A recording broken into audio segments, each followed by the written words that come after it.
Sejam todos bem-vindos a mais um painel Ultra Talks, que traz grandes personalidades dos mercados financeiros e de pagamentos. É um enorme prazer ter vocês com a gente de novo. Meu nome é Miro Leite, sou head da operação Ultra Talks, e é com grande alegria que apresento a vocês o painel O Impacto das Inovações em TI no Mercado Financeiro. Quem faz a mediação de nossa mesa hoje é o Eduardo Pires, CEO da Faz Consultoria. Boa noite, Pires. Boa noite, pessoal. Muito obrigado aí pela audiência. Vamos ter uma noite bem interessante aqui com um assunto que está pegando aí no momento. E quem vai compor a nossa mesa de hoje é Fernando Teles, presidente da Drumwave, conselheiro da Cielo, executivo com mais de 30 anos de experiência em empresas como Itaú, Visa, Accenture, Zipnet, Banco Original e Jornal O Dia. Está com a gente também a Adriana Camargo, responsável pela frente de Public Policy da Belvo, a fintech que se destaca na América Latina como fornecedora de soluções via Open Finance, e Márcio Cano, executivo com 35 anos de atuação no setor de meios de pagamento em empresas como American Express, Credit Card, CSU, Orbital e DXC, e hoje atua como head de novos negócios na RU, empresa de tecnologia voltada à prevenção a fraudes. Sejam bem-vindos, pessoal. Boa noite, Teles, Adriano e Cano. Boa noite, pessoal. Muito obrigado pelo convite. É uma honra estar aqui com vocês e espero que todos gostem muito desse papo bacana que a gente vai ter aqui.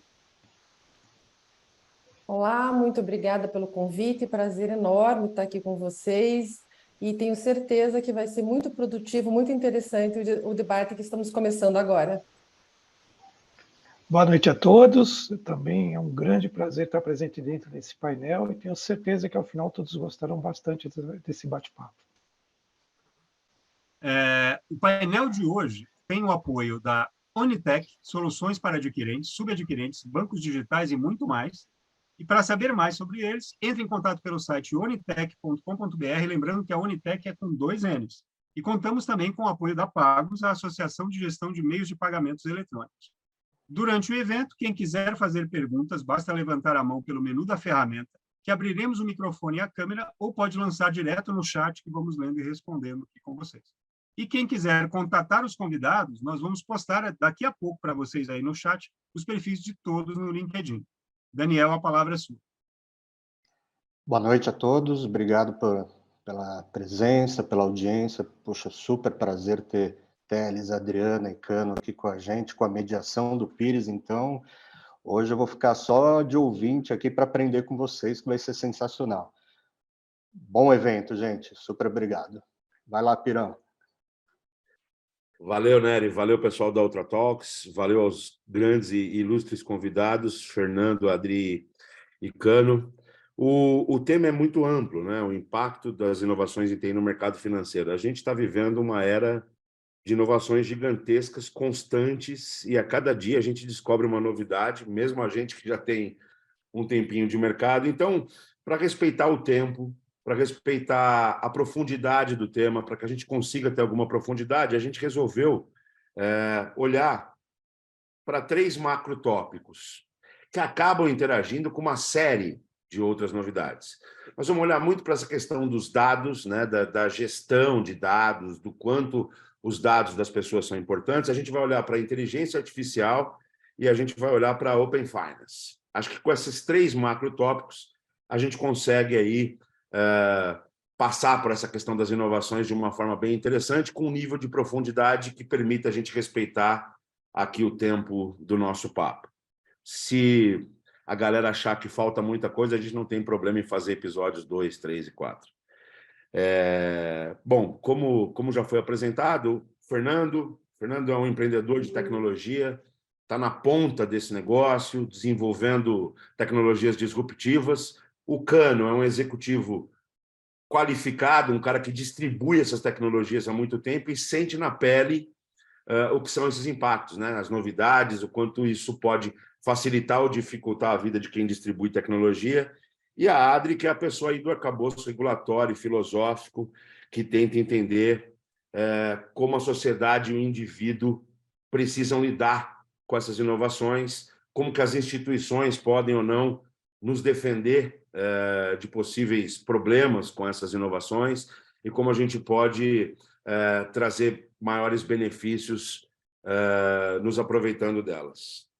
Queria começar aqui falando aí do mundo de dados, o mundo da DrumWave, o mundo que o Fernando está totalmente imiscuído. Fernando, de forma muito direta, cara, os dados das pessoas são delas mesmas ou são das empresas que ao longo do tempo foram reunindo esses dados? Ô, Pires, primeiro, boa noite, sempre bom falar com você aqui. Essa pergunta é uma pergunta ótima, tá? Porque eu vou começar contando para vocês uma coisa que é não de conhecimento normal e público, mas que cada vez mais se torna relevante. O dado só existe a partir de uma relação, tá? Todo dado é formado a partir de uma relação entre dois entes, duas entidades. Então, como a relação é que forma o dado pertence aos participantes da relação. Então, a resposta para a sua pergunta é: o dado é da pessoa e também da empresa com a qual ela fez essa relação. Para a gente fugir um pouquinho aqui do sistema financeiro, vou dar um exemplo mais prosaico. Quando você faz um exame de sangue no laboratório, o resultado do exame de sangue é seu e também é do laboratório. O que muda é como você pode usar esse dado, de quem é a propriedade dele para cada caso de uso, tá? Muito legal, muito legal. Essa eu fiz essa pergunta e obrigado por dizer que ela foi boa, mas ela não é minha. Na verdade, eu fui ouvir as bases aqui, todo mundo tinha essa dúvida. E muito legal, muito clara a tua explicação. E aí eu quero dar uma mexida aqui com o meu amigo Cano, que sente na pele as dificuldades de vender ou não tecnologia e como elas mudam, e dizer o seguinte, Cano, como você vê o desafio de vendas, considerando essa resposta do Fernando? Bom, como o Fernando disse, é um prazer também estar essa noite com vocês. E é interessante essa questão do dado, né? O Fernando abordou perfeitamente essa questão de quem é o dado, este grupo de relacionamento é o dado. Nós, na linha de frente, quando a gente fala em vender tecnologia, e quando a gente fala de vender dados ou serviços correlacionados a dados, ou que foram formatados através de um dado, eu entrego uma análise de um dado, a primeira preocupação é a origem dele. Né? Então, qual que é a origem deste dado? Ele é de uma fonte fidedigna? Ele é de um órgão público? É de um birô chancelado pelo Banco Central? É de um telco? É de um banco? Ou é da Santa Ifigênia? Né? Que também tem essa preocupação. Então, a origem do dado é bastante importante. A outra parte é como esse dado é tratado. Acho que a Adri vai falar um pouco sobre isso, mas ele segue as regras de segurança para evitar invasão, ele segue as regras de segurança para evitar hackers, ele acompanha LGPD. A terceira forma é como eu manipulo esses dados, qual a tecnologia que está por trás da manipulação e manutenção desse dado. E, por fim, ele é auditável? Também uma pergunta importante. Então, quando a gente vai vender informações de dados e tecnologia agregada, essa é a grande preocupação que cobram de nós. E o grande desafio é mostrar a tecnologia e a segurança respeitando a propriedade dos dados. Porque imagina, como o Fernando explicou, o caso do exame de sangue. Só que eu sou um terceiro tratando o dado dessas duas entidades. Então, como que eu lido com isso? Como que eu vendo com isso e levo segurança? Então, o grande desafio é acompanhar a tecnologia e garantir que aquela informação é fidedigna. Perfeito, muito elucidativo também. Acho que a questão aí da responsabilidade no trato com o dado e do bom senso ela é fundamental. Mas a gente sabe que em escala de mercado não dá para a gente contar com o bom senso e com a responsabilidade. E aí os reguladores pensaram marcos legais. E aí eu queria ouvir um pouco a Adri, se a LGPD, de forma rápida, Adri, e bastante didática aqui para os não causídicos, como é que a LGPD trata isso de forma bem geral e se ela é o único marco regulatório nesse assunto? Legal, Pires. Obrigada pela pergunta. Eu estou me deliciando aqui com esse debate porque ele está tratando de três coisas que eu gosto muito, que eu dedico muito no meu tempo, que é proteção de dados, que é inteligência artificial e o Open Finance. Então, indo direto para a sua pergunta sobre a Lei Geral de Proteção de Dados, ela nada mais é, como o próprio nome diz, um grande guarda-chuva. E até o Cano falou algumas questões ali de proteção, de manter o dado íntegro e tudo mais. Tudo isso são princípios que a própria lei traz, né? E o que acaba acontecendo? Como ela é uma lei geral, no próprio corpo da lei, ela diz ali que ela vai respeitar, que ela vai olhar, que ela vai viver de forma harmoniosa com outras regulações, com outras normatizações sobre o tema de proteção de dados. Se você olha a Lei Geral de Proteção de Dados, ela é de 2018, a NPD foi criada em 2020, que é o órgão responsável, então, por olhar, por fiscalizar, por verificar a manutenção, a observância da Lei Geral de Proteção de Dados, mas lá de trás a gente já vinha falando em outros regramentos. Por exemplo, todo mundo aqui deve conhecer, a Lei Complementar 105 de 2001. A 105 fala o quê? Sobre a questão do sigilo das transações financeiras. Então, a gente já fala em outras regulações, na própria Constituição, em outros lugares, a gente já fala sobre essa questão da proteção de dados, sobre a questão do tratamento de dados, né? O Teles até trouxe uma questão muito interessante, né, sobre esse relacionamento entre duas pessoas. Vamos imaginar, então, saindo do mundo digital, imagine quando você nasce, você tem que ter o registro do seu nome, que é um dado pessoal, registrado num cartório, né, civil. Então, lá, desde o teu começo, antes de você ter qualquer tipo de relacionamento digital, você já tem um relacionamento ali do teu tratamento de dados, do teu nome pessoal ali sendo armazenado, sendo tratado, criando essa relação inicial aí.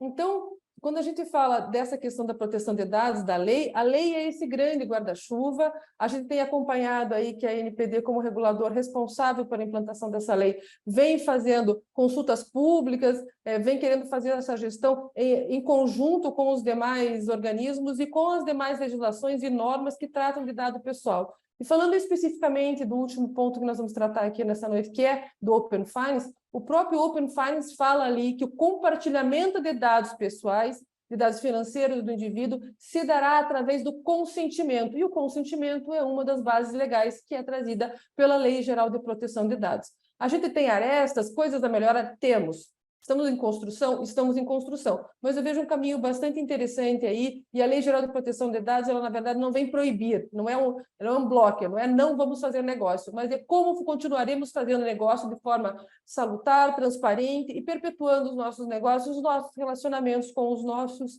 clientes. Muito obrigado, Adri. Concordo. Me parece, antes da gente passar para o próximo bloco de perguntas, me parece que, junto com essas novas tecnologias, tem havido uma mudança no comportamento do ambiente, do arcabouço regulatório, né? Ele tem se democratizado mais, ele tem partido mais do indivíduo. Isso me parece uma coisa muito interessante. Você não acha, Fernando? Totalmente. Inclusive, a Adriana pode falar muito melhor disso do que eu. Na Europa, né, tem uma evolução já maior do que aqui no Brasil, nesse sentido, onde já, numa regulação que saiu agora, recentemente, em maio, eles definem o que o indivíduo pode permitir que seja feito com o seu dado. Tá? Então, a gente chama muito a atenção disso, principalmente aqui quando a gente está falando de uma plataforma de monetização de dados, a gente separa dois conceitos, tá? O conceito da privacidade e o conceito da propriedade. E o paralelo que a gente faz aqui é que privacidade é bem simples, tá? A gente faz uma simplificação para tentar ficar mais claro. Privacidade é o sim e o não, né? Privacidade, você pode usar o meu dado, você não pode usar o meu dado. A propriedade é tudo que está no meio, né? Depois que você define o sim, como, por quê, por quanto tempo, por qual valor, para que propósito. Então, isso você só consegue se você tiver a propriedade do dado. Eu acho que a regulação está indo nesta direção, carece ainda um pouco de tecnologia, que essa é uma das propostas nossas aqui, de fornecer tecnologia para que a pessoa possa ter a propriedade dos seus dados e aí sim decidir aceitar ou não ofertas, aceitar ou não propostas de uso do seu dado, mas de forma transparente, regulada, conhecida, auditável e todos os termos que o Cano usou aqui, que são de bom uso, como se faz um bom uso de dados, né? Perfeito, perfeito, perfeito. E, Cano, para nós que estamos na ponta aqui na rua, batendo de porta em porta para vender, esse alinhamento de regulador, de entes que participam e do mercado é maravilhoso, né? Porque E desafiador. Maravilha. Vamos partir aqui para o próximo bloco, né, para o assunto inteligência artificial, e aí eu quero começar com o Cano, perguntando o seguinte: como as aplicações de inteligência artificial até agora experimentadas mudarão para melhor as relações de consumo? Elas mudarão para melhor as relações de consumo ou elas destruirão empregos para trazer mais do mesmo? Agora já uma pergunta com um pouco mais de pimenta aí. Ah, percebi. Bom, eu acho que tem que separar, da mesma forma que a pergunta tem duas partes, acho que a resposta também tem duas partes, que no final vai ser um contexto único. Na verdade, a inteligência artificial já está com a gente há muito tempo, né? Começou lá entre a década de 50 e 70, com as máquinas aprendendo a resolver problemas matemáticos e também a jogar xadrez, né? O jogo de xadrez, na época, ficou bastante divulgado. E de lá para cá só cresceu. Por que cresceu? Porque aumentou a capacidade de processamento em nuvem, novas tecnologias, novas plataformas, formação de cientistas de dados e outros profissionais. Então, eu entendo que essa evolução é contínua e vai sempre trazer melhoria na relação com o consumidor, né? Então, aqui você tem a questão da clusterização, você também tem a questão da hiperpersonalização. Então, através da manipulação desses dados, você vai conseguir sempre trazer o melhor no relacionamento. Menos fricção, mais rápido, mais intuitivo. Todo esse processo vai trazer sempre uma melhora. Agora, a questão do emprego, a empregabilidade, não é uma novidade no mundo que, quando tem uma intervenção tecnológica, algumas atividades, vamos dizer, mais manuais, que não requer tanta qualificação, elas vão desaparecendo. Isso já aconteceu na indústria, né? Quando você coloca robô, põe linha de montagem, você acaba eliminando algumas tarefas. Já aconteceu em locais mais simples, por exemplo, ascensoristas de elevador, apesar que um mês atrás eu estava em Belo Horizonte e fiquei surpreso quando fui visitar um cliente e vi uma ascensorista, falei, nossa, quanto tempo que eu não via isso. Mas é uma profissão que hoje, com a inteligência artificial, os elevadores são autônomos, então você não requer mais isso. A questão aqui é, você com a inteligência artificial vai gerar novas profissões, novas funções mais qualificadas vão surgir. E como que a parte privada e o público vão promover a qualificação de uma nova mão de obra? Os empregos vão sempre mudando, isso a cada nova tecnologia ele vai mudar, mas como que nós vamos qualificar as pessoas para essas novas funções? E aqui entra uma questão cultural, de educação, que aí é uma discussão, né, para o episódio 2, 3, 4, 5, como você mesmo disse. Mas esse é o fato, vai mudar? Vai, mas vai ser substituída, sai uma e entra outra mais qualificada. Acho que esse é o caminho. Fernando, você concorda com essa visão? Você acha que é um negócio que vai acontecer independente da nossa vontade e, em acontecendo, há uma substituição natural ou uma galera vai ficar pelo caminho? Eu vou aqui aproveitar um gancho. Você fez uma pergunta maniqueísta, né? Você fez uma pergunta assim, inteligência artificial vai ser boa ou vai ser ruim? Eu vou responder ela de uma outra forma, tá? Quem inventou o avião, né? E essa história é conhecida, depois de um tempo, foi acometido por uma tristeza muito grande, porque ele viu que o avião se tornou uma arma de guerra. Tá? O avião é bom, o avião transporta coisas, transporta gente, transporta bens para lá e para cá, mas também é o avião que leva a bomba. Então, eu acho que tem uma responsabilidade, né, que é inerente ao ser humano, né, que é, teoricamente, o habitante inteligente aqui do nosso planeta, de usar a inteligência artificial da melhor maneira possível. Eu acho que algumas coisas são inexoráveis, como o próprio Márcio falou, desde a Revolução Industrial é isso, né? Empregos vão desaparecer e outros vão surgir. Eu acho que a inteligência artificial ela propicia isso, mas ela, bem utilizada, ela traz muito mais benefício para a sociedade do que malefício. Mas, obviamente, para isso, a gente precisa, como tudo na vida, né, ter controle, ter regramento, ter transparência. Eu acho que tem uma série de coisas. Eu acho que hoje em dia tem um frisson grande em função disso, porque assusta um pouco, né, a capacidade de processamento, a capacidade de armazenamento, a inteligência que as máquinas supostamente vão adquirindo, E a gente esquece que quem transmite essa inteligência para as máquinas somos nós, né? Quando você vê o resultado da OpenAI aí com o chat GPT, ele aprende como? Ele aprende lendo esse chat aqui do nosso Talks, ele aprende com essa gravação aqui que a gente vai deixar disponível. Então, somos nós que alimentamos. E da mesma forma que nós alimentamos, nós temos que definir a regra, nós temos que controlar. Então, eu sou, sim, pró-inteligência artificial, porque eu acho que ela vai trazer muito benefício, ela melhora muito o nível de conhecimento, né? Ela consegue fazer uma disseminação muito maior do conhecimento. E aí, trazendo aqui para a nossa indústria, eu vejo hoje muita gente falando de hiperpersonalização, né? Eu acho hiperpersonalização super importante, mas o ser humano é um animal gregário por natureza.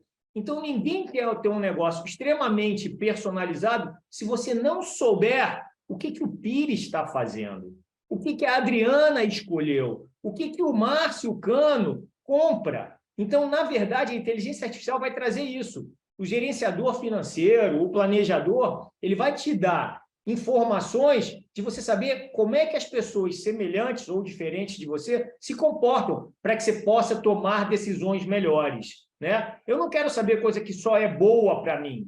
Eu quero saber o que é bom para os outros, o que os outros estão fazendo. Tem vários exemplos disso na nossa indústria, né? Tem uma seguradora muito famosa nos Estados Unidos e quando você está preenchendo uma proposta lá, quando você escolhe uma cobertura, ela te mostra pessoas com o seu perfil contrataram esta cobertura em tantos % dos casos. Ou ela chega a dizer o seguinte, olha, pessoas com a sua característica de risco ou com o seu perfil não contrataram essa cobertura. Será que ela é necessária para você? Isso é muito interessante. Nada mais é do que a inteligência sendo aplicada ali em benefício do consumidor, tá? Então, acho que sim, vai ser boa a inteligência artificial. Ela já é boa, né? Show de bola, adorei a explicação. Adri, nesse assunto de inteligência artificial, em dados, em Open Finance, a gente tem um desenvolvimento claro, todo mundo conhece até os marcos, ou pelo menos os nomes dos grandes marcos. Em inteligência artificial, a coisa ainda está, para nós, grande público, ainda está um pouco mais confusa. Como que você tem visto as movimentações legais, jurídicas e regulatórias em torno desse tema? Você que participa, é vice-presidente da OAB no Paraná, você que está intimamente ligada ao regulamento jurídico, o que você tem ouvido sobre esse tema? Legal, Pires. Eu gostaria de dizer que, atualmente, né, nós temos hoje, até pegando rapidamente, voltando um pouquinho, que eu gostei bastante do que o Teles falou ali sobre o frisson do momento, né? E é verdade, e o frisson do momento, ele não acontece só no meio comercial, só para dizer, sabe? Ele também acontece no meio legal e no meio regulatório. Então, devido a esse frisson, a esse debate todo que tem tido em relação à inteligência artificial, que não é um debate exclusivo do Brasil, todos vocês têm acompanhado na União Europeia, o debate permanece, nos Estados Unidos, o debate permanece, então, no Brasil, não é diferente. Então, no ano passado, foi nomeada uma comissão de juristas, o mercado foi ouvido, vários segmentos foram ouvidos, a sociedade civil foi ouvida, e foi feito, então, um projeto de lei que depois foi apresentado agora no início de maio, né, pelo presidente do Senado, Rodrigo Pacheco, que é o 2338 de 2023, que é um PL que fala justamente sobre a regulação, a legislação sobre inteligência artificial no país. O meu feeling sobre essa legislação, com todo respeito a todas as partes que foram envolvidas, a toda a produção por trás disso, que inclusive o ministro Ricardo Vilas Boas Cueva do STJ foi o responsável por agregar essas ideias e por apresentação do projeto de lei, com todo respeito a tudo que foi montado ali, o meu entendimento é que essa lei quer prever, quer regular, quer fazer coisas que talvez no próximo semestre elas já estejam defasadas. Então, a dificuldade de você criar legislações sobre um tema como esse é que esse tema evolui a cada instante, a cada minuto.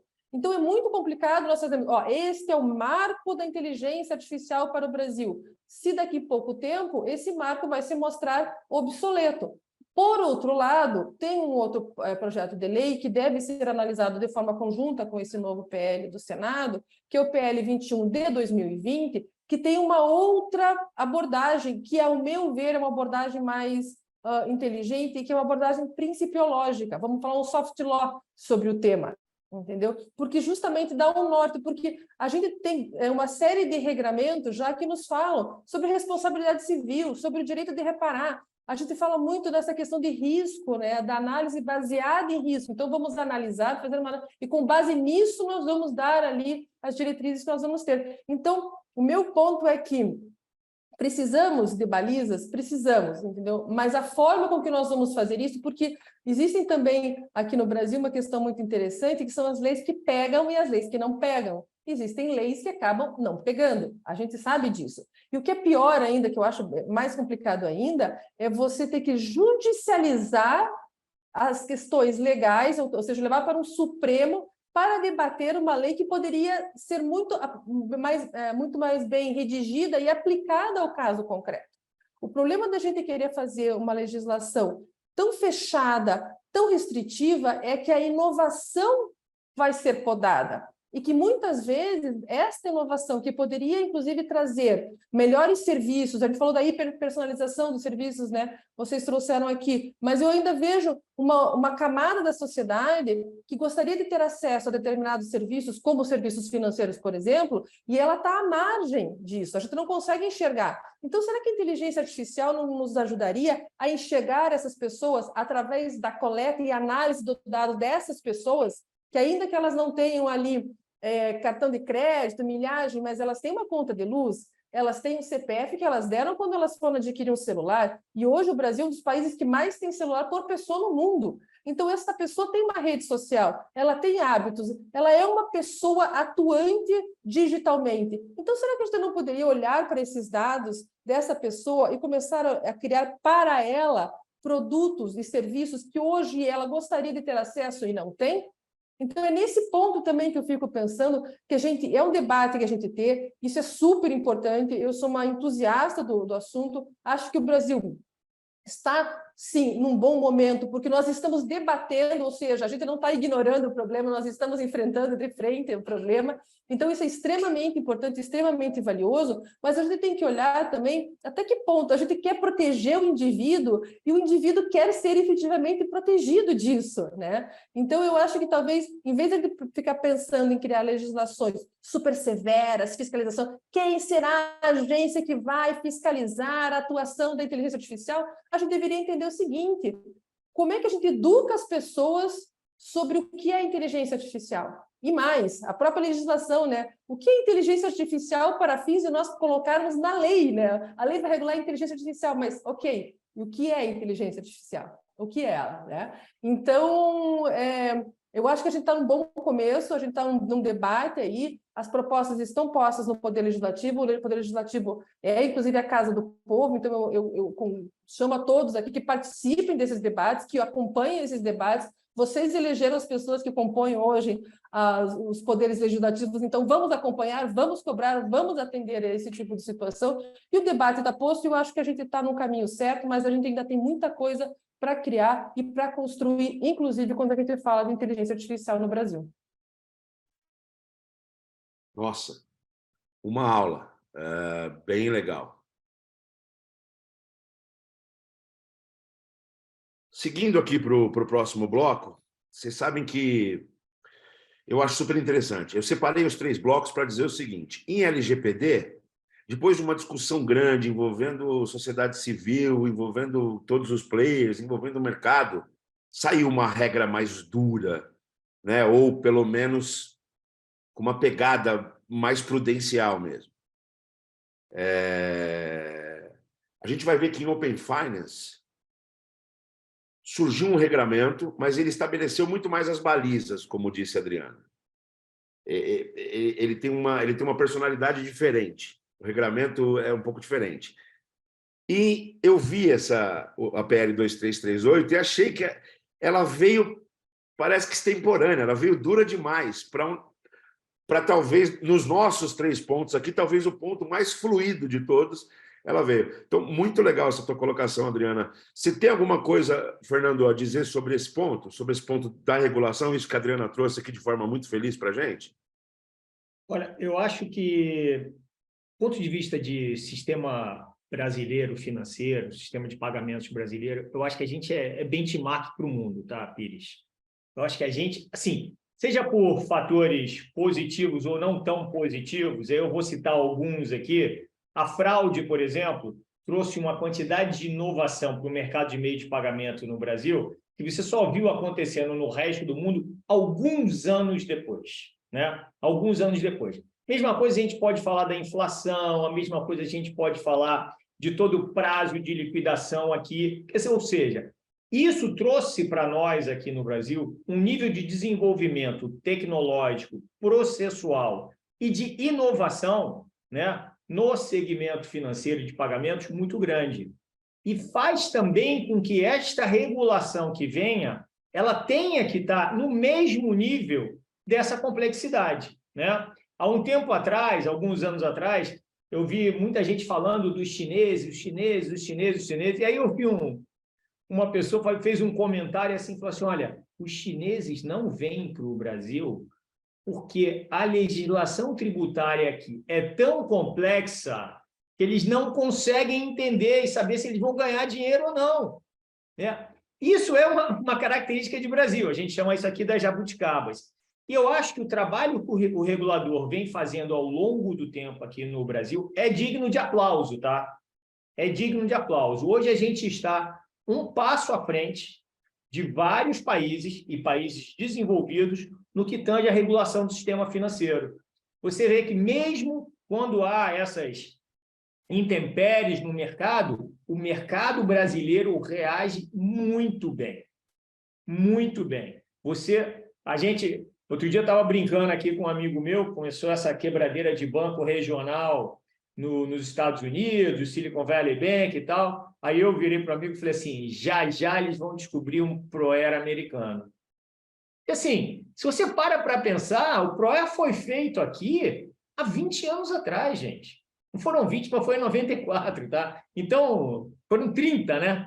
Foram 30 anos atrás. Quer dizer, então, esse tipo de coisa que a gente se viu obrigado e compelido a fazer, nos levou a um patamar tal, e hoje o Brasil tem condição de ditar inovação no sistema financeiro, ditar inovação no sistema de manuseio e monetização de dados, ditar inovação, como a gente está vendo aí, em várias funcionalidades, tá? Eu acho que o papel da regulação ele é muito positivo nisso. E tem outra coisa, quando a regulação vem com o objetivo da proteção do indivíduo, do empoderamento do indivíduo, ela é sempre benéfica. Ela é sempre benéfica. Obviamente, quem estava, de alguma forma, se beneficiando à margem da regulação não gosta.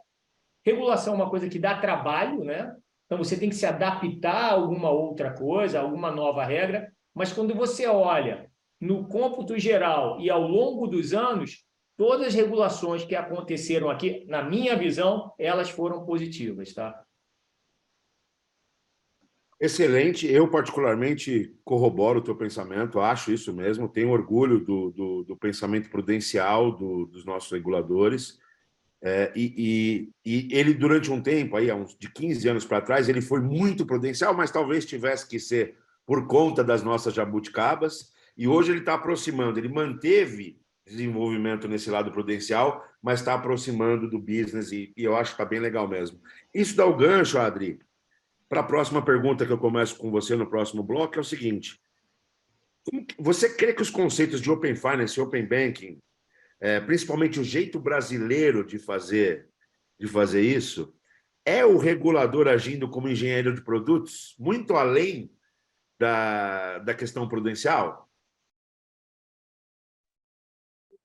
Eu só queria pegar última coisa, eu só queria pegar um gancho que o Teles falou ali da questão tributária dos chineses e dizer para ele assim que estamos cuidando também de uma reforma tributária nesse exato, porque esse país é assim, tudo ao mesmo tempo agora, em todo lugar, e a reforma tributária está correndo aí E uma das questões é justamente isso, a simplificação do nosso modelo tributário para que no final do dia você saiba efetivamente quanto você está pagando, efetivamente qual é a sua margem, enfim. Então, estamos trabalhando nisso também ao mesmo tempo, junto com toda essa outra loucura que está acontecendo em paralelo aqui.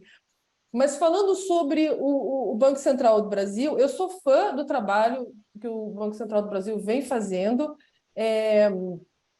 Eu acho que ele é super arrojado.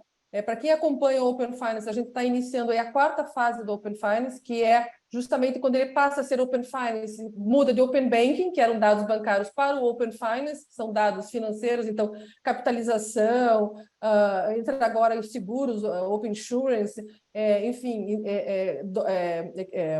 câmbio, enfim, entra toda uma série agora de serviços financeiros, então por isso que a gente passa do Open Banking para o Open Finance.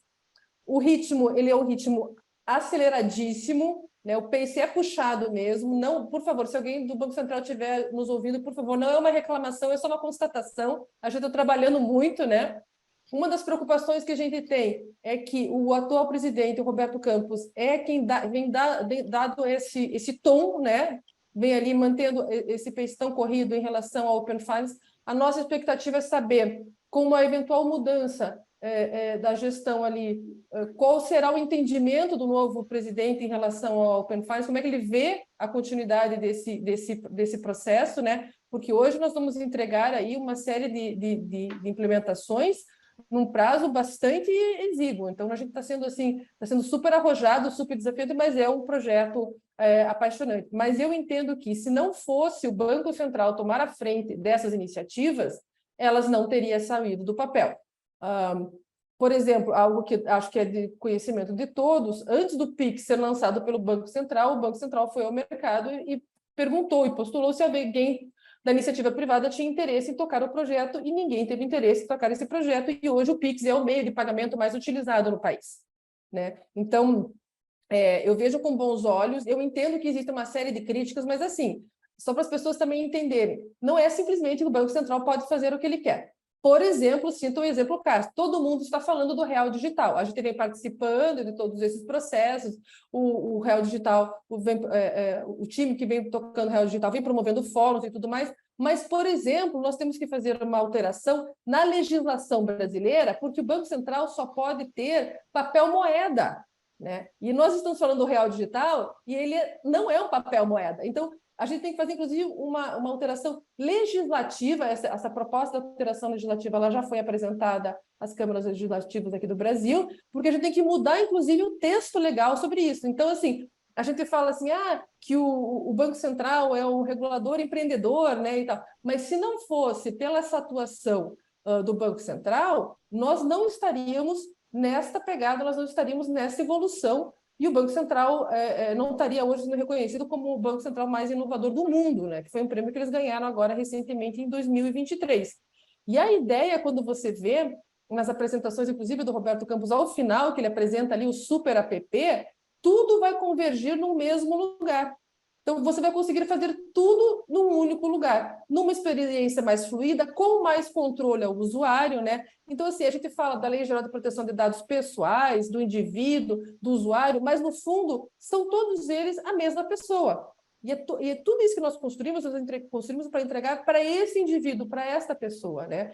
Então, eu vejo aí com muitos bons olhos. Gostaria de dizer que não é simplesmente eles fazem o que eles querem, porque não existe isso, existe regulação, existe legislação, existe conselho, existe o mercado, existe o cidadão, existe o poder legislativo, existe o executivo, existe uma série de outros stakeholders envolvidos nessa mesma página, nesse mesmo momento, mas eu vejo com bons olhos e acho que se não fosse pelo Banco Central estar tocando essas iniciativas, elas infelizmente não sairiam do papel e não estariam aí se concretizando. É isso, Adri. O meu ponto, quando eu modulei essa pergunta, o meu ponto era esse. Eu achei muito interessante o Banco Central assumir esse papel, principalmente nos 3 assuntos que nós estamos falando, principalmente do Open Finance, do Open Banking, inicialmente, que está se transformando em Open Finance, porque esperar que o mercado sozinho sentasse irmanamente numa mesa e passasse a executar ia ser complicado. Então, ele assumiu essa camisa de uma forma muito interessante. Voltando para o ponto do Fernando e para o ponto do Cano lá atrás, eu acho que aí ele vestiu uma camisa de prudencial, de cuidador do estado das coisas, mas ele vestiu uma camisa de produto. Eu achei muito interessante. Para mim, esse foi um ponto de inflexão da curva muito interessante nessa nossa relação com o regulador. Cano, saindo um pouquinho só do bloco A, do bloco B ou do bloco C, e te dizer o seguinte: você acha que esse trio, para não falar das outras coisas, esse trio, utilização mais eficiente de dados, inteligência artificial e Open Finance, mudará o jeito dos provedores de vender energia, de vender tecnologia? Você acha que isso mudará muito fortemente, dada essas novidades? Bom, dentro do raciocínio dessa pergunta, eu acho ela bem interessante, porque, na verdade, esses temas se convergem, né? Quando você fala em Open Finance, mediante a permissão que uma instituição financeira vai receber dados financeiros de uma outra instituição, eu acho que a tecnologia, a venda de tecnologia vai estar baseada, continua sendo baseada em dados nas duas pontas. Quem forneceu o dado por que eu estou fornecendo o dado? É trabalhar essa informação daquele cliente que saiu, por que está saindo? E quem recebeu, através de uma boa avaliação desses dados, mais uma vez, usando inteligência artificial, usando tecnologias, montando scores, enfim, trabalhando sempre numa linha de agregar tecnologia, vai promover aí sim, né? Vai promover uma oferta para aquele produto, para aquela pessoa, num formato específico. Aí talvez seja o maior ponto dentro do processo de você sim ter um foco exclusivo para aquela pessoa. É um financiamento de um automóvel, um financiamento imobiliário, um cartão de crédito, né? Efetivamente.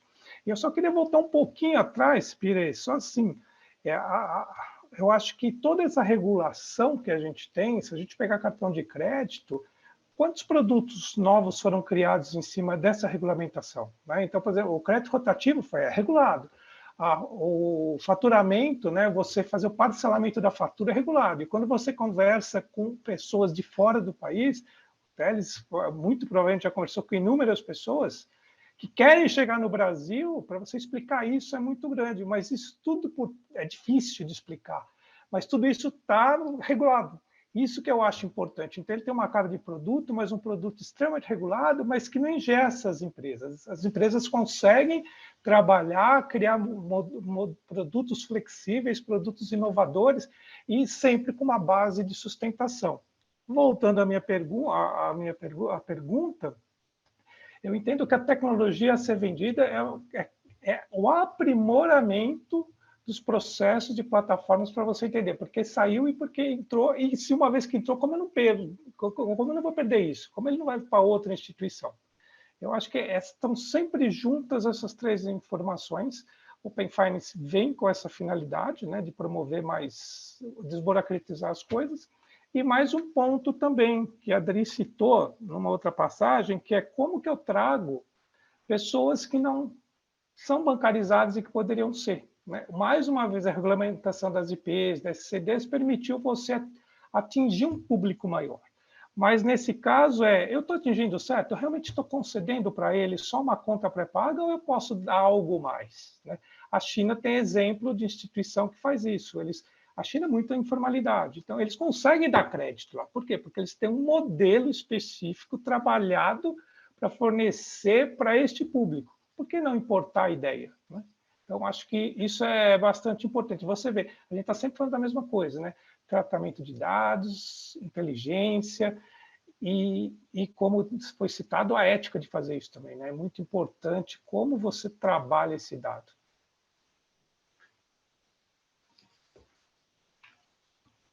Perfeito, perfeito, perfeito. Fernando, para a gente terminar esse bloco, cara, você acha que é um contrassenso a facilitação da obtenção dos dados das pessoas entre instituições, normalizado aí pelo Open Finance, e o empoderamento das pessoas com seus dados? Você acha que é um contrassenso ou isso se conversa? Bom, antes eu vou criar uma polêmicazinha aqui, tá, Pires? eu sou também fã do Banco Central, acho que os quadros são muito bem preparados.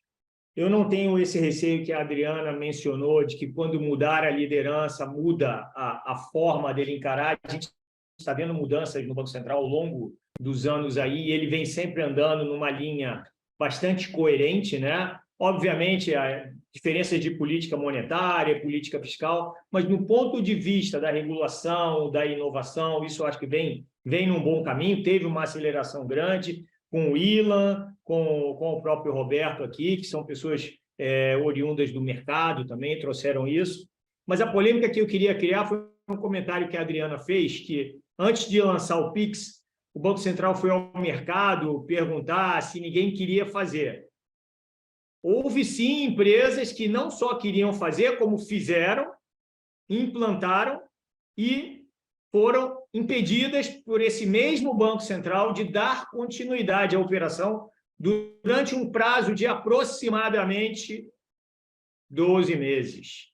Tá? Então, assim, aí aquela pergunta do Pires lá, como engenheiro de produtos e regulador, acho que ali sim existe algum espaço de conflito que precisa necessariamente ser endereçado, né?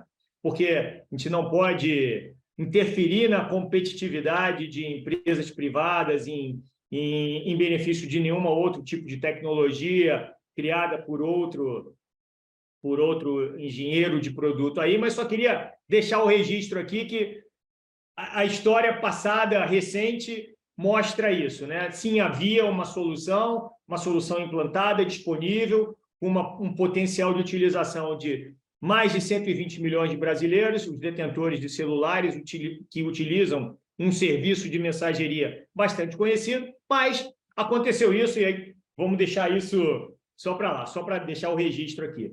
Respondendo a sua pergunta, Pires, eu acho que essa pergunta ela vai ser respondida com uma evolução, tá? Que eu espero ver, e eu espero ser um dos possibilitadores disso, do Open Finance, porque assim, o Open Finance hoje, o Open Banking, o que é, ele permite que você dê o consentimento para que os seus dados sejam, né, disponibilizados de uma instituição de pagamento ou financeira para outra.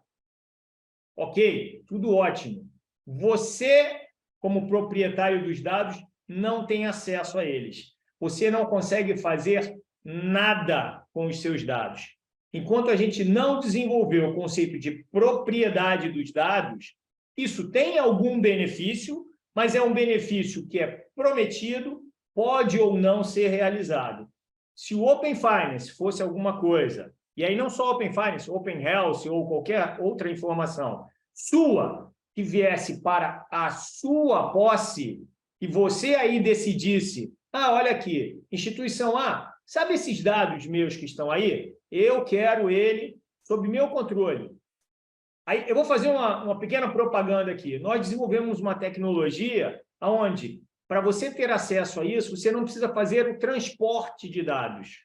Tá? A gente tem um sistema de escoragem e de certificação de dados que os dados que estão na instituição de pagamento relativos a seu relacionamento com eles serão certificados, tokenizados e depositados numa conta de dados. Então, você é proprietário de um certificado de dados, a instituição também. Quando quisesse ter uso desses dados, aí sim você teria um transporte desse dado, mas você não vai estar fazendo armazenamento de dados.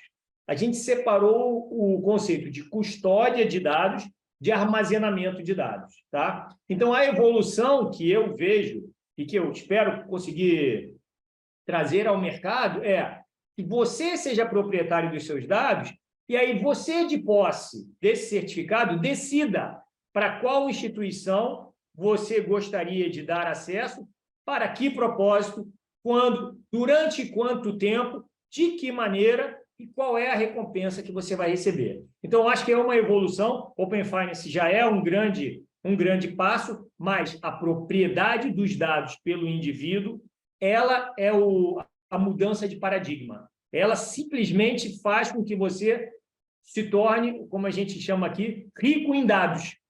Né? Você passa a ser rico em dados. A Adriana estava falando lá das pessoas que não têm acesso ao sistema financeiro, mas tem conta de luz, mas usa um transporte público, mas tem uma rede social. Sabe o que é isso, Adriana? Isso é moeda, isso é dado. E esse dado pode ser monetizado em benefício dessas pessoas.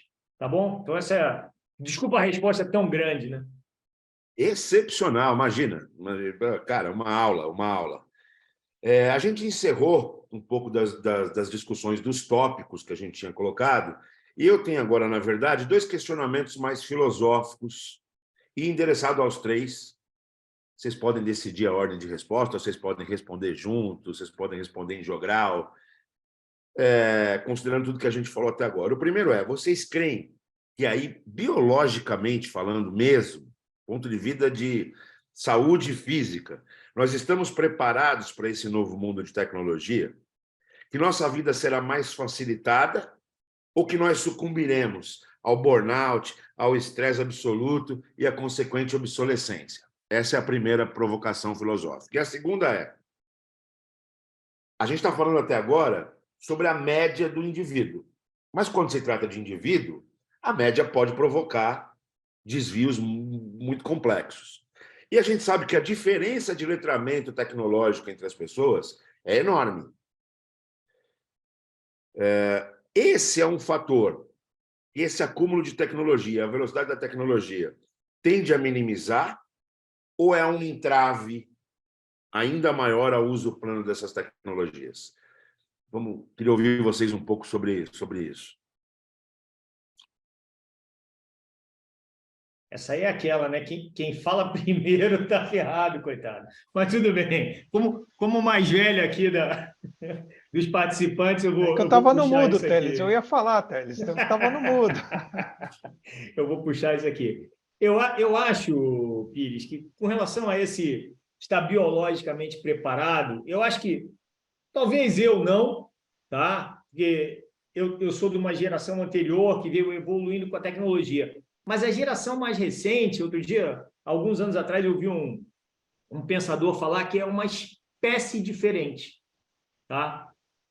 As crianças, a geração que nasce agora, ela é uma espécie diferente. Ela nasce com todo o acesso na mão. Né? Ela tem um computador na mão, coisa que para a gente demorou bastante para chegar a esse acesso a computador, a quantidade de informações. Eu sou da época que a gente tinha uma enciclopédia Mirador em casa, então tudo era bastante mais complexo. Então, eu acho que essa espécie diferente ela vai ter uma velocidade, não só de adaptação a isso, mas de fazer com que a tecnologia também se adapte numa velocidade muito maior. Eu acho que sim, a gente tem que prestar atenção para eu chamo de hipossuficientes, tá? Que são as pessoas que eventualmente não vão conseguir, e vai ter uma camada, né, que não vai conseguir acompanhar. E eu acho que aí vai ser uma questão social que a gente cuide desta camada da população. A gente vai ter que cuidar dessa camada da população, porque mesmo um letramento, mesmo uma educação, talvez ela não seja suficiente. A velocidade da mudança é muitas vezes maior do que a capacidade de absorção, até pela formação que você teve, pela característica de vida e por tudo isso. Então, isso é um negócio que a gente vai ter que prestar atenção. Agora, eu também acho que é inexorável isso, né? Assim, não tem como a gente controlar isso. A gente tem que se preparar e estar preparado também para saber que tem uma camada de assistência que deverá existir. E não é só governo, tá? Porque toda vez que a gente fala em assistência, a gente pensa em governo. Não é só governo. Isso vai passar pela sociedade civil, vai passar pelas empresas, vai passar pelas instituições. Eu acho que esse é um negócio que a gente tem que estar se preparando para fazer. Eu acho bem interessante o que o Teles falou dessas 2 gerações, né? Eu e minha filha temos uma diferença de idade bem considerável. Ela tem 12 anos, mas parece que ela nasceu sabendo tudo. Então, hoje, ela com 12 anos, na escola ela tem acesso a tablets, a laptops, a tecnologia já está embarcada nessas crianças, parece que é impressionante. Você vê uma criança com 3, 4 anos, parece que um celular, um tablet, é a coisa mais fácil do mundo, né? Mas aqui eu queria acrescentar o que o Teles falou, o quanto eu quero ter a tecnologia comigo. Que ela é importante, que ela facilita a minha vida, facilita o meu trabalho, é indiscutível. Mas se eu for um consumidor contumaz de tecnologia, eu sempre quero ter o melhor telefone, eu sempre quero ter o melhor software, eu sempre quero ter acesso a todas as informações, aí eu acho que você pode entrar num ponto que nunca estará satisfeito. Então, pode gerar um burnout. Um exemplo pessoal é que, e aí o Pires também vai poder validar, antes da pandemia recente, nós fazíamos, se fizesse 3 reuniões presenciais por dia, bacana. 4, nossa, você não pegou trânsito. Né? Essa era uma questão, porque não tinha reunião online. Então, com o uso da tecnologia intensiva, passou para 6, 7, 8, 9 reuniões por dia. Só que o tempo continuou o mesmo, 24 horas, de 8 a 9, a 10 horas de horário comercial. E você não dava conta, eu não dava conta. Então, aí eu entrei num momento e vários colegas do trabalho entraram. O que eu faço? Todo mundo começou a perder qualidade no trabalho, começou a não bater meta. E assim, qual que é o meu limite? Como que eu administro essa tecnologia na minha vida, que eu conviva bem com ela, ela seja útil e não me traga burnout, qualquer outra situação. A capacidade biológica do homem é comprovada, você se adapta. O homem se adapta às maiores intempéries possíveis, né? Nossa história é essa, né? Quem estava lá atrás, o que não enfrentou para chegar até hoje? Eu acho que, em resumo, é isso. A minha geração é até onde você vai? Você tem que se manter atualizado, mas se você não precisa ser o cara da ponta, não. Né? E eu concordo plenamente com o que o Teles falou. A questão aqui não é só social, é também a parte privada. Como que a gente traz esse pessoal? Porque também tem uma questão econômica. Não é todo mundo que tem acesso à internet, não é todo mundo que tem acesso aos melhores aparelhos. Então, é complicado. Mesmo na pandemia, a prefeitura deu não sei quantos mil tablets, mas as pessoas não tinham acesso à internet. O que resolveu o tablet? Era essa a solução? Então, acho que a tecnologia tem que ser usada com raciocínio. A tecnologia e a inteligência andam junto. Né? Perfeito. Adri, o que você tem a dizer sobre isso? Esse que é o duro de falar por último, né? Até ele falou que era complicado falar por primeiro, mas o duro é falar por último, né? Porque parece que tudo aquilo que podia ser dito Sabe sobre como é o o tema... nome disso, Adriano? 56 anos de praia. Eu sou aquela que segura o cartaz da apresentação, então, sabe? Ô, Teles, eu sou mais velho, então, hein, Teles? Eu vou segurar o cartaz da apresentação aqui, mas eu gosto muito da perspectiva antropológica do tema, né? Nós somos os herdeiros daqueles que sobreviveram a todas as intempéries, né? Se nós estamos aqui, nós somos, né, os herdeiros genéticos de todos aqueles que sobreviveram a todas as intempéries que nos antecederam. Eu gosto muito dessa questão da educação, eu sou uma fã, uma incentivadora da educação, eu acho que todas essas iniciativas, tudo que a gente está falando aqui, passa muito por educação, e até pegando um gancho aquilo que o Teles falou em relação à questão de não deixar para o Estado, né, uma obrigação o Estado prover tal, mas como o Estado consegue chegar a lugares que a gente não consegue chegar, eu acho que faz parte do nosso papel como iniciativa privada puxar esta pauta da educação, desse letramento tecnológico, né? A gente conseguiu fazer muitas coisas, várias coisas, eu sei, o Canto até comentou, né, dessa questão da tablet para as crianças, sendo que não havia internet para elas assistirem aula, quer dizer, uma coisa meio básica. Mas tiveram alguns ganhos, se é que a gente pode falar isso, infelizmente, mas um saldo positivo que nós tivemos na pandemia, que foi muito triste, mas há um saldo positivo nisso tudo, porque nós tivemos o acesso à digitalização de uma série de coisas. E a gente vem muito preocupado não só com essa questão da educação, mas também com a experiência do usuário, né? Cada vez mais a experiência do usuário é importante. Que problema nós queremos solucionar? O que eu quero solucionar? Uma dor da empresa? Mas a dor da empresa não interessa, tem que saber qual que é a dor do teu cliente, do teu usuário, da ponta. Então, me parece que a gente tem que fazer essa adequação. A gente domina a tecnologia, não é a tecnologia que nos domina, né? E até porque ela foi criada por nós, né? Então a gente gosta de dizer que a gente é que manda no show. E me parece que é uma necessidade não só de uma criação de uma educação digital, um letramento digital sobre essa questão da tecnologia. A gente vê aí os golpes, né? Infelizmente, alguns dos golpes que acontecem são golpes da vida real que foram transportados para o meio digital. Então, as pessoas precisam ter essa consciência de precisa trabalhar nessa parte da educação, desse letramento digital, mas, por outro lado, também a gente precisa entender o que a gente está construindo, o que para quem, né? Qual que é a dor que nós vamos solucionar, quem é o nosso cliente efetivo, quem é a persona que está ali no centro das nossas ações. Senão não faz sentido nada daquilo que a gente cria, nenhuma das brigas que a gente trava, nada disso faria sentido se a gente não olhar para esse indivíduo. Eu sou uma pessoa esperançosa, sou uma pessoa que, acima de tudo, sou otimista em relação, então eu procuro ver a tecnologia assim como um ganho para a humanidade, como uma melhoria, né, do que realmente de um perigo ou algo que nos cerca ali, que está nos espreitando e que na nossa menor vacilada ali vai tomar conta da gente. Eu prefiro acreditar isso de forma positiva e que a gente vai conseguir tirar um saldo positivo disso tudo.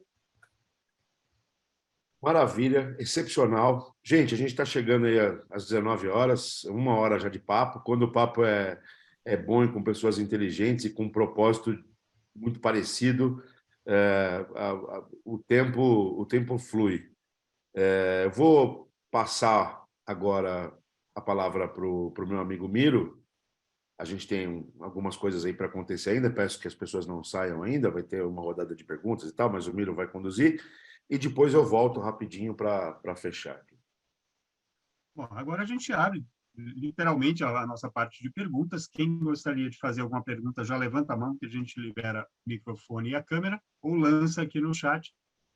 Nós vamos ter aí uns 5 a 10 minutos, dá para responder umas 2 perguntas ou 3.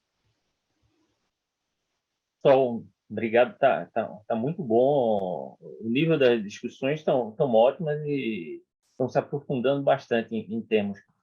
Mas, embora tenha sido falado, vocês podem comentar um pouco mais sobre os riscos de toda essa nova tecnologia, porque me parece que as empresas, em geral, com exceção dos grandes bancos, algumas entidades especializadas, não estão preparadas para o que é essa automação, para o que é a inteligência artificial, para o que as novas ferramentas de quebra de criptografia podem oferecer de risco para o mercado. Como é que vocês veem essa questão? Bom, Luiz, sua pergunta é bem interessante. Por quê? Quando você segrega, talvez pelo tamanho da empresa, talvez pelo seu faturamento, enfim, o conglomerado que ela pertence, você tem um acesso muito grande à tecnologia. Então, hoje, se você pensar em inteligência artificial, ela não está só em instituições financeiras, IPs. Você vai para a indústria. Logística, hoje, basicamente, são grandes empresas que rodam com inteligência artificial. Então, não só para armazenamento, mas também para distribuição, né, para logística de distribuição. Você vai para a indústria, você tem inúmeros sensores nas máquinas que fazem todo um acompanhamento, né? Está com superaquecimento, não está? Isso gera dado que vai para uma central e que pode até gerar com que vá um colaborador da empresa pessoalmente ali, porque a máquina não consegue resolver. A medicina, você tem inteligência artificial, enfim, você tem uma série de grandes conglomerados que, se não estão preparados, estão se preparando e muitos estão lá na frente, né? Então, você consegue drones inteligentes que acompanham produção nas esteiras de mineradoras, né? Você tem sensores nas esteiras e drones acompanhando por cima. Então, as grandes empresas, sim, estão preparadas. Quando você fala em pequenas empresas, realmente tem uma dificuldade muito grande em qualquer setor, né? Tenho vivido experiências recentes que empresas financeiras que não trabalham com nada digital, né? Ainda processos manuais. Então, análises manuais, tem sido o dia a dia, e nós estamos falando de um setor que cresce a cada momento.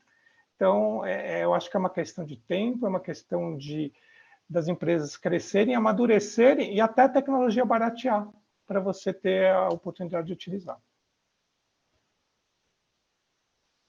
Eu só queria dividir aqui um pouco da minha experiência em relação a esse tema, né? Quando a gente fala de grandes empresas, a empresa para a qual trabalha a Belva é uma startup. Então, o que acontece muitas vezes é que você vê, até recentemente eu estava conversando com um banco, XPTO aí, e eles falando da dificuldade deles em relação ao Open Finance e que eles teriam hoje 34 sistemas legados que eles simplesmente não sabiam o que fazer com aquilo. Não sabiam nem por onde começar. E é interessante esse diálogo, porque eu acho que rola muita cooperação. Como nós somos uma startup baseada em tecnologia, nosso core é tecnológico, a gente tem uma facilidade até, nisso que o Canto comentou ali um pouco, né, nessa questão de ser grande, de ter a dificuldade da movimentação. Então, como nós somos mais reduzidos, menores, baseados na tecnologia, a gente tem mais agilidade para conseguir resolver alguns problemas. E a gente tem feito muito isso. A gente conversa, então, com as grandes instituições, justamente para ajudar nessas melhorias, nesses gaps, porque apesar de terem toda uma área de tecnologia, todo um grupo de tecnologia, todo um orçamento da inveja voltado para a tecnologia, às vezes é muito difícil uma operação de guerra você fazer com que tudo isso consiga lidar e andar, e os projetos, e aí acontecem várias outras coisas que são postas por cima. Então, nós, como empresa menor, a gente tem uma agilidade maior. Então, uma das formas que a gente vê aí que a gente consegue trabalhar e sobrepor esses obstáculos é justamente no trabalho conjunto, é justamente na cooperação, mais do que tudo na busca de soluções. Então, a gente é um aprendizado mútuo, é uma colaboração mútua, mas, acima de tudo, a gente está fazendo um improvement, uma melhora no mercado quando a gente trabalha junto e entrega, consegue solucionar coisas assim e entregar serviços melhores. Você segue, Miro? Eu sigo daqui. Deixa eu puxar aqui. Tem mais alguma pergunta aí, turma? Acredito que não. No chat também não apareceu. Também não. Ok. Eu não acredito que numa audiência qualificada dessa, homens como o grande Edson Santos aqui, Marcelo Coelho, esses caras não vão provocar, não estou acreditando. Já que eu fui provocado, espera um pouquinho. Com esse grupo falando tão bem sobre o tema, é claro que eu não tenho pergunta. Obrigado, meu querido. Mas esgotou. Mas eu não vou deixar... Eu tenho que deixar uma aqui.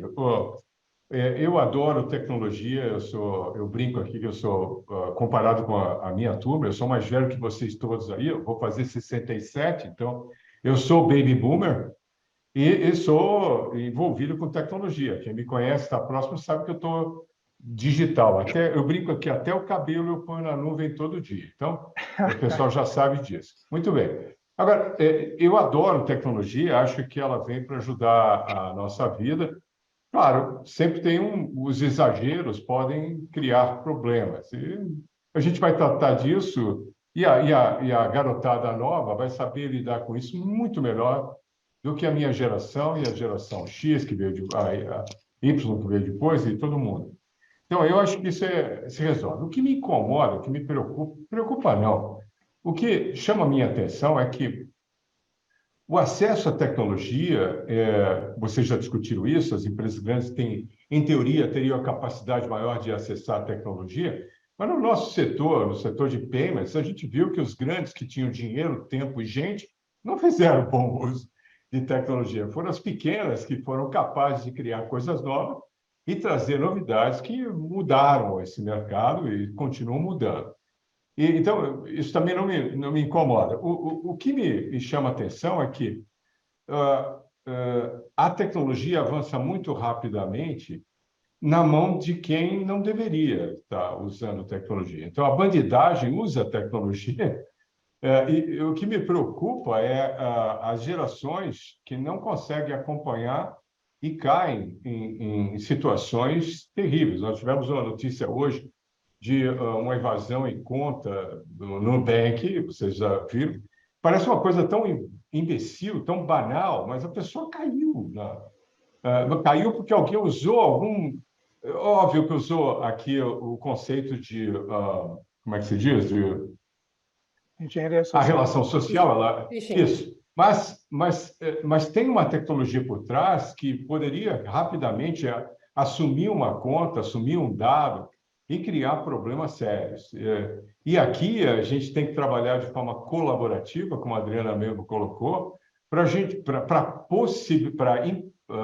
diminuir esse acesso e melhorar a situação. Então, eu acho que tem uma education aqui, uma educação na sociedade, na medida que a gente vai digitalizando os processos das pessoas, tem que haver uma educação adequada, porque o mundo digital ele é muito mais vulnerável, né, do que o mundo analógico. O mundo analógico, você bota 2, 3 fechaduras mas no mundo digital você tem que aprender quais são as fechaduras. Qual é a visão de vocês sobre isso? Quais são as coisas que mais te tiram o sono no que diz respeito à possibilidade de fraude, invasão e roubo?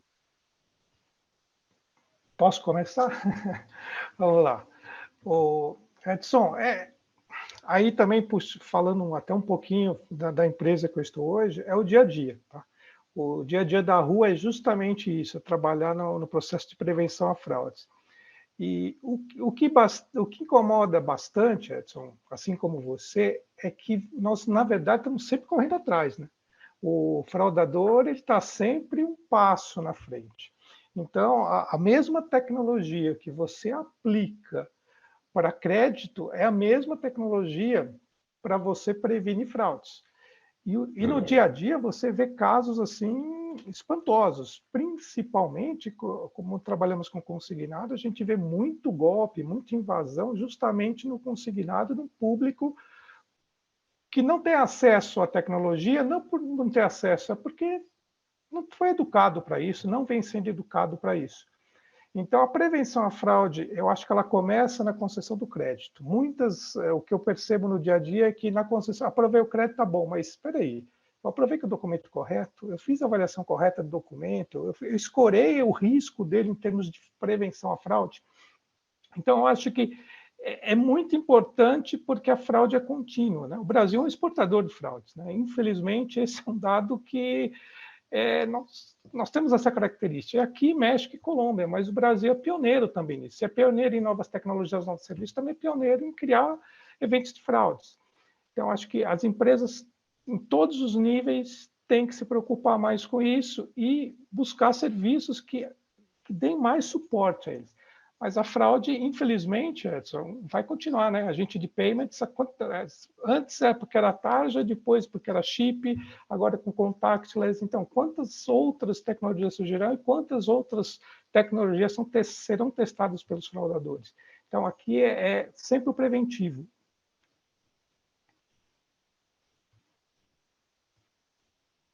Queria fazer uma última pergunta aqui antes de encerrar, se ninguém tiver mais nenhum comentário. Eu vi esses dias na Folha de São Paulo que uma carteira de ações criada pelo ChatGPT tinha rentabilizado em 8 semanas 4,9% e que superou a grande maioria de todos os fundos do Reino Unido que tinham feito menos 0,8% naquela semana.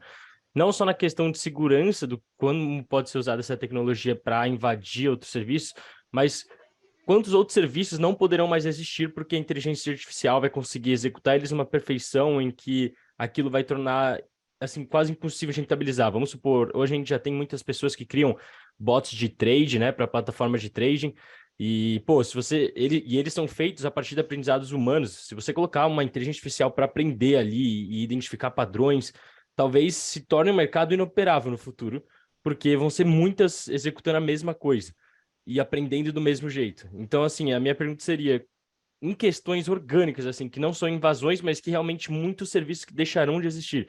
Qual a opinião de vocês? O que vai acontecer? Como que a gente vai controlar quem está fazendo o quê? Excepcional pergunta.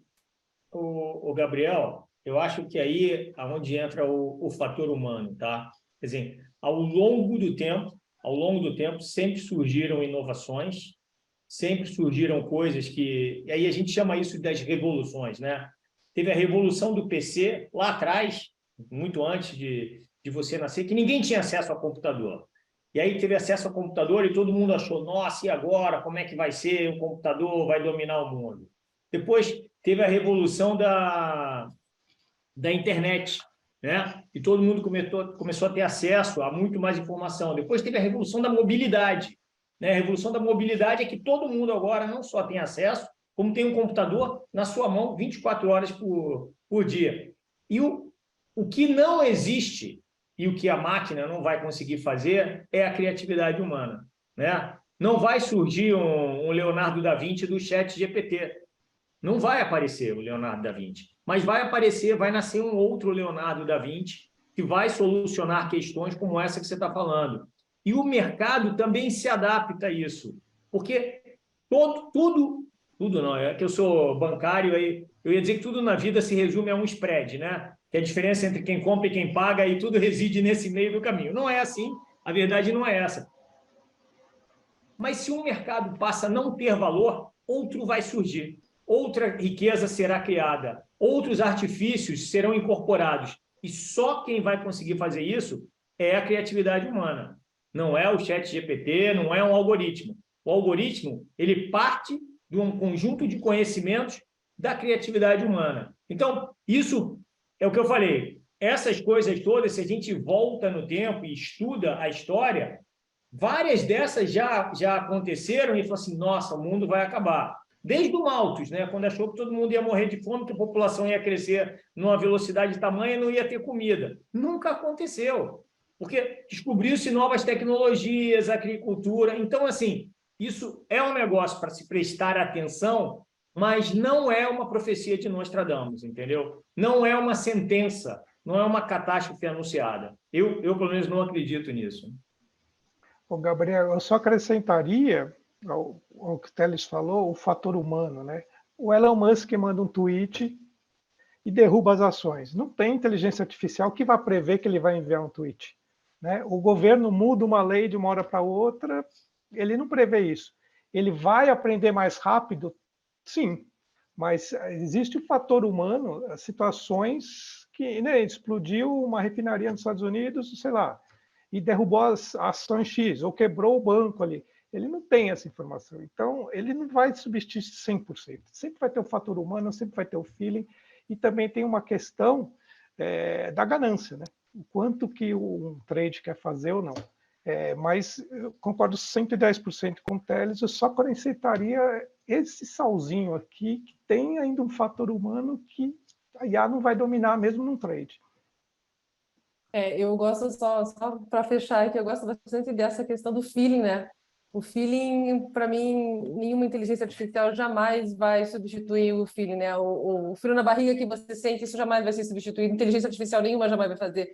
E eu só queria contar rapidamente um comentário que esses dias eu conversei com um colega meu que é da CVM, e eu falei, e daí como é que vai ficar, então? Tokenização de ativos, eu vi que vocês fecharam agora o acordo de cooperação, não sei o que mais.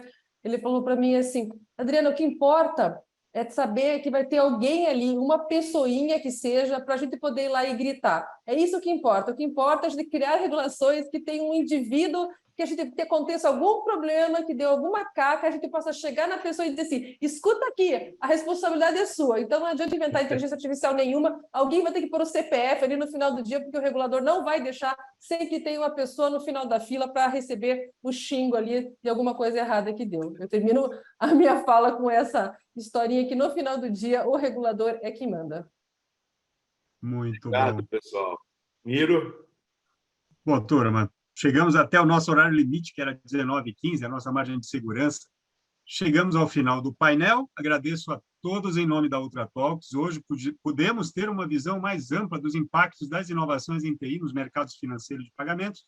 Muito obrigado, Teles, Adriana, Cano e Pires. Por favor, uns 30 segundinhos para cada um fazer um encerramento, por favor. Primeiras damas, Adriano.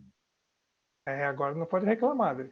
Não, eu só tenho a agradecer, foi muito bom o debate, foi altíssimo, foi demais. Eu só tenho a agradecer aqui, em especial queria fazer o agradecimento ao Pires, né, que foi a pessoa que me convidou a participar e o homem que sabe que me pede as coisas e eu não digo não nunca. Então, muito obrigada, foi demais, gente, muito obrigada. Agora, Beauty Before Age, vai lá, Márcio. Então, tá bom. Então, também eu sou só agradecimento e satisfação. Eu acho que estar com esse grupo aqui foi demais, aprendi muito e vou continuar aprendendo com essa turma toda. Obrigado pela presença de todos e a participação de todos também. Pessoal, foi um prazer. Eu acho que assim, o que mais vale é essa divisão de conhecimento, esse compartilhamento que a gente fez aqui. Eu adoro aprender, então estou sempre feliz em poder participar, poder contribuir, dividir e muito mais, né? Hoje eu recebi muito mais do que dei. Nem sempre é assim, mas hoje, felizmente, fui agraciado com isso. Pires, muito obrigado pelo convite, Miro, pela organização aí, todos os participantes. Excelente evento. Gente, pô, eu só tenho que agradecer. Fernando, sei da sua agenda e gentilmente cedeu esse tempo para nós. Cano, cara aí tendo que bater meta e está aqui com a gente. Tamo junto. Adri, multitask, opera nas instituições, na empresa e com a gente. Eu agradeço demais. Foi extremamente engrandecedor e eu queria fazer o meu encerramento. Não vou alastrar muito, não, Miro. Fique tranquilo. Eu capturei algumas frases. Não vou nem citar não vou nem dizer quem citou, mas a evolução é boa. Devemos tratar com responsabilidade. Convergência. Ciclo evolutivo. Precisaremos cuidar dos diversos públicos, principalmente dos que têm mais dificuldade. Regulador como suporte, não como punição. Educação. Aí eu termino dizendo que o meu pensamento é o seguinte: na minha cabeça, essa nova dimensão tecnológica, ela, acima de tudo, ela muda um paradigma brutal no mercado financeiro. Eu e o Fernando e o Cano, a Adri não, que é novinha, nós somos de um tempo em que o baronato do produto, nas suas salas de mogno, porque os bancos tinham sala de mogno, criavam produtos, criavam soluções à procura de uma dor. Eu acho que o que está legal nessas novas tecnologias e nessa convergência é que o paradigma vai para o outro espectro. Agora parece que a gente passa a criar soluções adequadas olhando para os usuários, olhando para quem sente a dor. E me parece que o ordenamento jurídico regulatório tem acompanhado esse movimento. Esse é o que eu depreendi dessa aula, desses 3 mestres aqui. Muito obrigado. Obrigado, Ultratalks, Miro, Daniel, Luiz, galera toda. Excelente fechamento, Pires. Obrigado de verdade. Obrigado novamente aos nossos convidados. E o painel de hoje teve o apoio da Onitec, soluções para adquirentes, subadquirentes, bancos digitais e muito mais. E para saber mais, entre em contato pelo site que nós já colocamos aqui no chat, onitec.com.br, com 2 N's, lembre. E contamos também com o apoio da Pagos, a Associação da Gestão de Meios de Pagamentos Eletrônicos. E esta nossa live será publicada no nosso canal do YouTube nos próximos dias. Recomendo que vocês sigam o canal e ativem as notificações para saber em primeira mão quando os vídeos subirem. E também os nossos Ultratalks Drops, que são pequenos recortes que geram ótimos insights para vocês.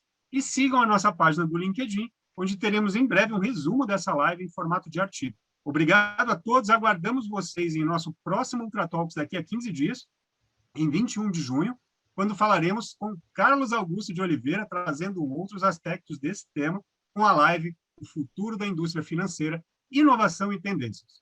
Nos vemos no dia 21. Grande abraço e até lá, pessoal. Obrigado.